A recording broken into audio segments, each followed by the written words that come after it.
Jay Leno is known for his incredible passion for vehicles, and his garage is home to some of the rarest and most unique motorcycles in the world.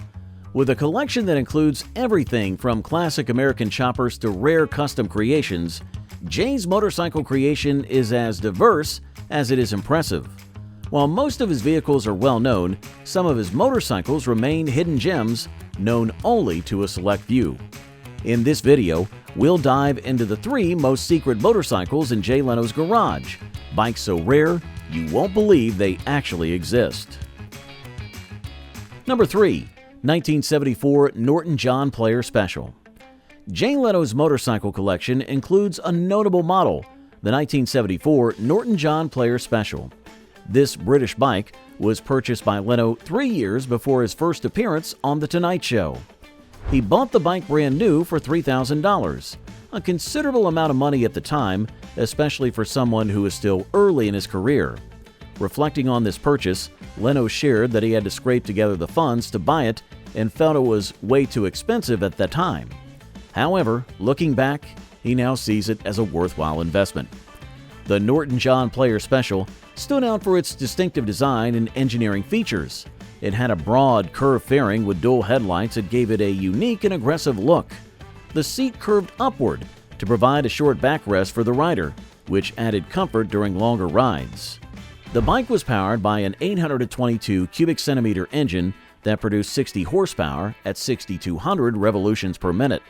This engine was advanced for its time, offering both power and reliability, making the Norton John Player Special highly sought after by motorcycle enthusiasts. Leno's bike had an interesting feature. It was built before September of 1974, which meant it had the rear brake pedal on the left side and the gear shift lever on the right side. This configuration was standard for British motorcycles at the time, but changed after a law was passed requiring U.S. market motorcycles to have the rear brake on the right side and the shifter on the left. This change was part of an effort to standardize motorcycle controls for safety, but it marked the end of a period in which British bike enthusiasts favored the traditional setup. Production of the Norton John Player Special began in late 1973, with the first bikes reaching dealerships in April of 1974. Though Norton initially planned to make 1,000 units, only about 200 were produced, with approximately 120 of them being exported to the U.S. This limited production run has made the Norton John Player Special a rare and valuable collector's item today. The Norton John Player Special was a limited edition version of the Norton Commando, designed to resemble the successful Formula 750 Works racers sponsored by John Player & Sons. The bike was based on the MK2A 850 Commando and featured bodywork inspired by the race bikes that had achieved significant success in international competitions. The fairing, produced by Avon, was fitted with twin 6-inch headlights and was designed to cover the sides of the engine, giving the bike a streamlined, aerodynamic look. The bike's performance was impressive for its time. It could reach a top speed of 115 miles per hour and featured a wet clutch with a 4-speed chain drive transmission. The frame was an isoelastic suspension type, which helped reduce vibrations and improve comfort during rides. The front suspension consisted of telescopic forks, while the rear suspension used a swinging arm setup. The braking system included a 10-inch disc brake at the front and a 7-inch single leading shoe drum brake at the rear. These features contributed to the bike's excellent handling and stability, making it a top choice for riders looking for performance. The design of the Norton John Player Special was the work of Peter Williams, a skilled rider and engineer who was instrumental in the development of Norton's racing motorcycles. Williams' experience in both riding and engineering allowed him to create a bike that was not only fast, but also well-balanced and reliable. His contributions to the Norton racing team and the development of the John Player Special are still appreciated by motorcycle fans today. For Leno, the value of the Norton John Player Special goes beyond just its performance and rarity. He appreciates the bike for its historical significance and the craftsmanship that went into creating it. The Norton Commando series, including the John Player Special, played a crucial role in the development of British motorcycles during the 1970s. The partnership with John Player & Sons provided financial backing for Norton and helped boost the brand's visibility through its connection to successful racing teams. In addition to its racing heritage, the Norton John Player Special serves as a reminder of the innovative spirit in the motorcycle industry during the 1970s. The use of fiberglass in the bodywork, the advanced engine design, and the distinctive control setup reflect a period of experimentation and growth in motorcycle technology. These innovations left a lasting impact on the design and engineering of modern motorcycles. Number 2. 1929 Scott Flying Squirrel. Jay Leno's collection features a motorcycle that stands out as a remarkable piece of history, the 1929 Scott Flying Squirrel. This bike is a replica of the race-winning model ridden by Alfred Angus Scott, the founder of the Scott Motorcycle Company, during the 1929 Isle of Man TT race. The Scott Flying Squirrel was powered by a 596cc two-stroke engine, which was advanced for its time.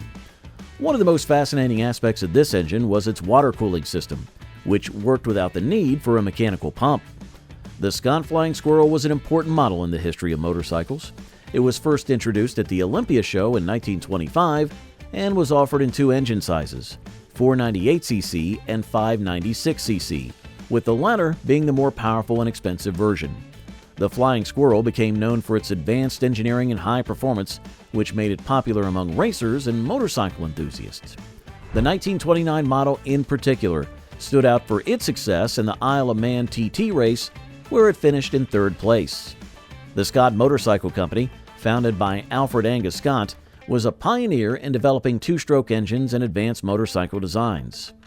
Scott's innovations in engine technology and frame design helped establish his company as a leader in the motorcycle industry during the early 20th century.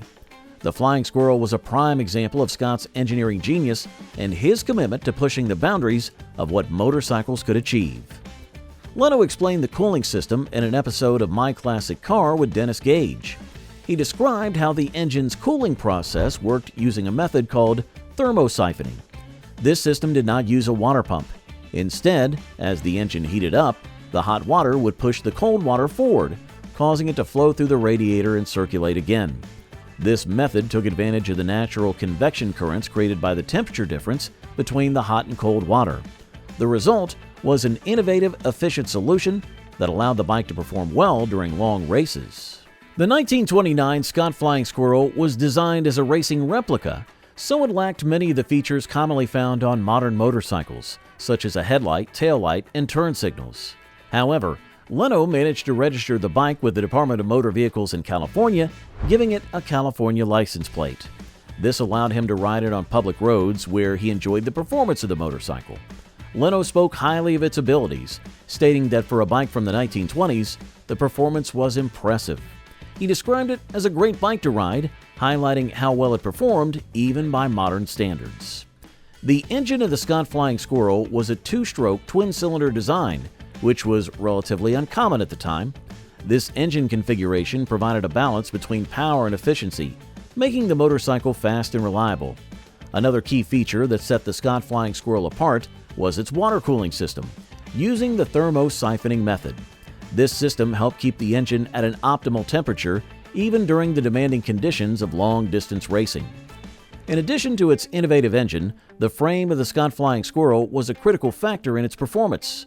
The motorcycle featured a duplex frame that provided excellent rigidity and stability, allowing the bike to handle high speeds and rough roads. The frame's design, combined with the bike's low center of gravity, made it easier to handle even in the most challenging conditions. The suspension system included a leaf spring at the front and twin coil springs at the rear. This helped smooth out the ride, making it more comfortable for the rider on uneven surfaces. The Scott Flying Squirrel was also known for its distinctive appearance. The bike had a sleek, streamlined design that was both functional and visually appealing. The racing replica, like the one in Leno's collection, emphasized this design with a minimalist approach, focusing on performance rather than comfort or convenience. Its clean lines and attention to detail made it stand out from other motorcycles of its time. However, the Scott Motorcycle Company faced significant challenges after the introduction of the Flying Squirrel. Financial difficulties and increasing competition from other manufacturers made it harder for the company to maintain its position in the market. Production of the Flying Squirrel continued until the outbreak of World War II, after which the company struggled to regain its former success. The rise of other manufacturers and changing market conditions led to the eventual decline of the company. Today, the 1929 Scott Flying Squirrel is a rare and valuable collector's item. Its innovative engineering, historical significance, and racing legacy make it highly sought after by vintage motorcycle enthusiasts. Jay Leno's ownership of this bike adds to its legacy, as his collection is known for showcasing rare and historically important vehicles. By including the Scott Flying Squirrel in his collection, Leno helps preserve the memory of this remarkable motorcycle and its place in the history of motorcycling. At number 1, the 1918 Pope. Jay Leno's collection of motorcycles includes a rare and interesting model, the 1918 Pope. This motorcycle, produced by the Pope Manufacturing Company, was not featured on Jay Leno's Garage, but it was shown on an episode of My Classic Car with Dennis Gage. The Pope is a fascinating example of early 20th century motorcycle design and engineering, with several unique features that set it apart from other motorcycles of its time. The Pope had several controls that would seem unusual to modern-day riders. One such feature was a pedal located on the left side of the bike, which served two functions. Pressing it halfway would disengage the clutch, while pushing it all the way down would activate the brakes. This dual-purpose pedal was an innovative solution to the design challenges of the time.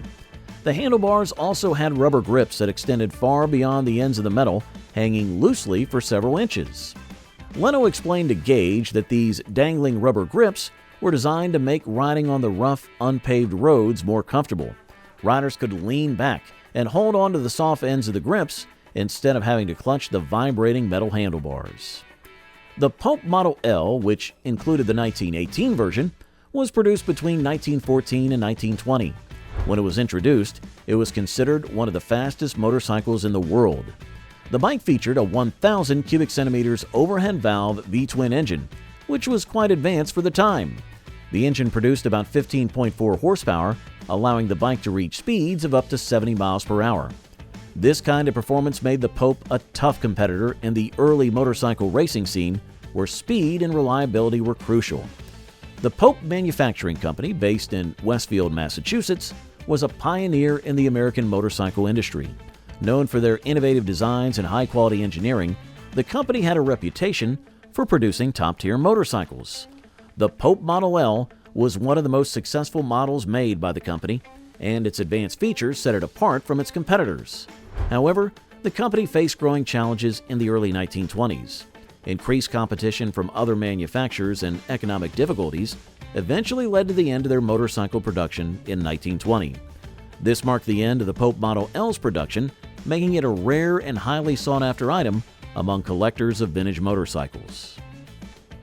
Another impressive feature of the 1918 Pope was its twist grip throttle mechanism, which did not require any cables. This advanced system was hidden inside the handlebars, giving the bike a cleaner look while also reducing the risk of cable damage. Leno described this bike as being a very expensive motorcycle and also very quick for its time. The Pope was equipped with front and rear suspension systems, a hand clutch, a foot clutch, and a 3-speed transmission. These features combined to make it a high-performance machine that could compete with the best motorcycles of the era. Leno also demonstrated the detailed starting process of the bike, which included manually oiling the valves and priming the fuel system. This hands-on approach was typical of early motorcycles, which required the rider to have a solid understanding of how the machine worked. Even with this complexity, the Pope started on the first kick of the lever, which showed the reliability and solid engineering behind the design. The Pope's design included a 3-speed transmission and a chain drive, both of which were significant advancements compared to the belt-driven systems that many other motorcycles used at the time. The suspension system featured a leaf spring at the front and twin coil springs at the rear. These components helped provide a smoother ride than the rigid frames that many other motorcycles had back then. The combination of a powerful engine and advanced suspension made the Pope an appealing choice for both enthusiasts and racers who valued performance. Jay Leno's 1918 Pope is a testament to the creativity and craftsmanship of the early motorcycle industry. The bike's unique features and advanced design made it a standout piece in his collection. Leno appreciates the Pope not only for its historical value, but also for the innovation behind its design and the experience it provides when ridden. The Pope's combination of powerful performance, comfort, and cutting-edge features makes it a remarkable example of early 20th century motorcycle engineering. Jay Leno's garage is truly a treasure trove of rare and secret motorcycles that most people wouldn't believe exist. From one-of-a-kind bikes to those with incredible history, his collection never fails to amaze. Which of these hidden gems surprised you the most? Drop your thoughts in the comments below. Don't forget to like, share, and subscribe for more exclusive content from Jay Leno's Garage.